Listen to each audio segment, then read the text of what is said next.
responding to all of the comments that all of you leave.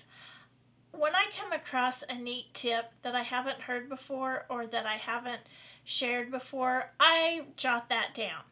And then when I have maybe 15 of them, then I try to share them in a video.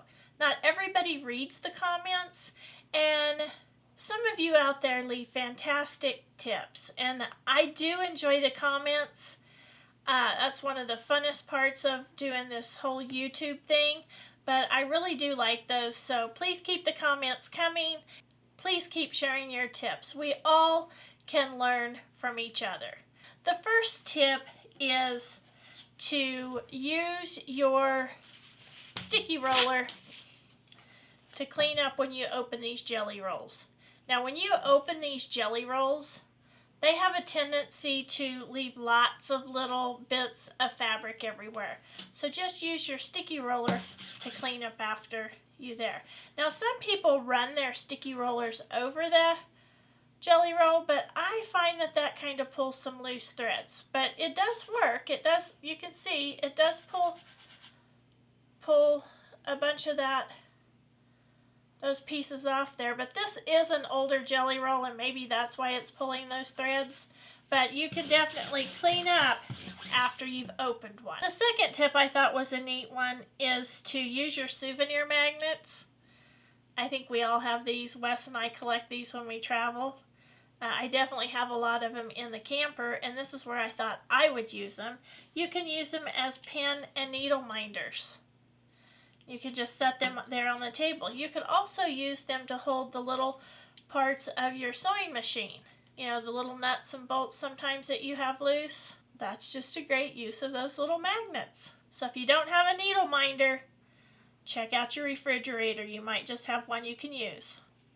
The third tip was a very recent tip, one that I forgot to include in a video, but I think this one is definitely worth sharing.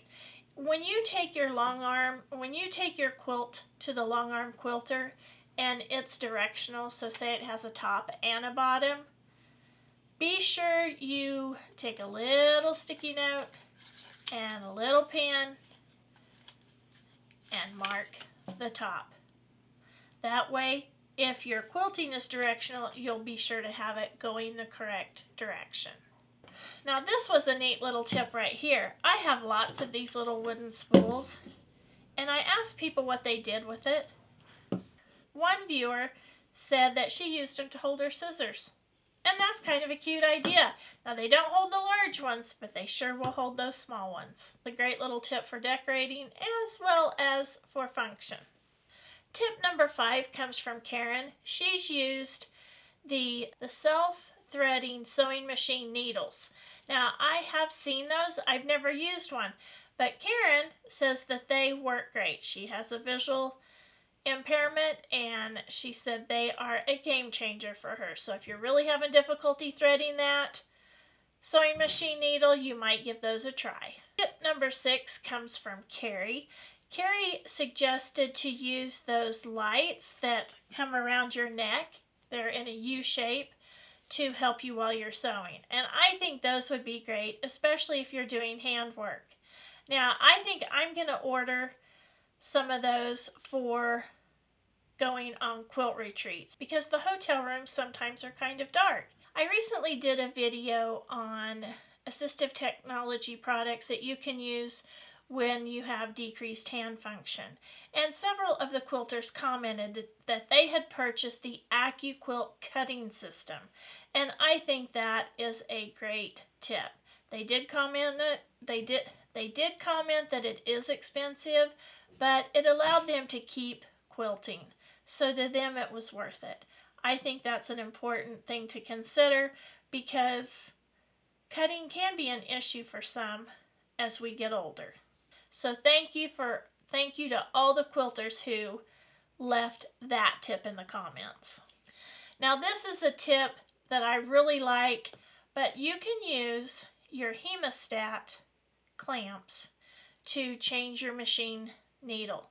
Now I think that's going to work great because I always have a difficult time holding it up in there, and I have to hold it up in there with the tip of my fingernail, and sometimes it slips and pokes my finger up under my nail bed. So I think this is going to work great. Holding onto that needle in that tiny little space is sometimes hard, but this is going to make it so much easier. Don't forget, you can get these Hemostat clamps at your local Harbor Freight, and they're not going to cost you very much. Number 8 is to use your Hemostat clamps to pull your needle through your fabric. If you're really struggling with hand quilting or binding, you can certainly do that. That works like a charm. May take you a little bit longer, but it keeps you quilting. The next tip is also a good one. Okay, so if you have difficulty pulling the needle through the fabric, put your thimble on your finger, on your index finger, and push it through. I thought that was a neat little tip.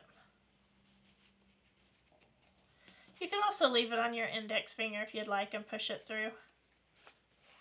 But if you have difficulty pulling that through, you can certainly push it. Tip number 11 is, if you have a quilt that is going to have embellishments and you're going to be taking it to the long arm quilter, be sure to add your embellishments after it's been quilting. I thought that was a good tip. I don't think that I've added very many embellishments to my quilts, but if I do in the future, I will definitely follow that tip. Tip number 12 is if you have wooden spools, is to wind your binding around your wooden spools. Even these small ones work great. They're just the perfect width for your binding. So you can use these spools to hold your binding, and some have even commented that they use lace. And then I just secured it with a little pin.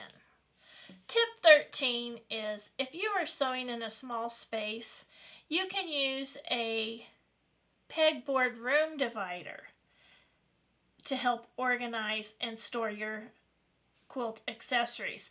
Now, I thought that was really neat. Some come on rollers and some are freestanding, but that is a great way for those of you that are sewing in small spaces and you have to share the space with another room.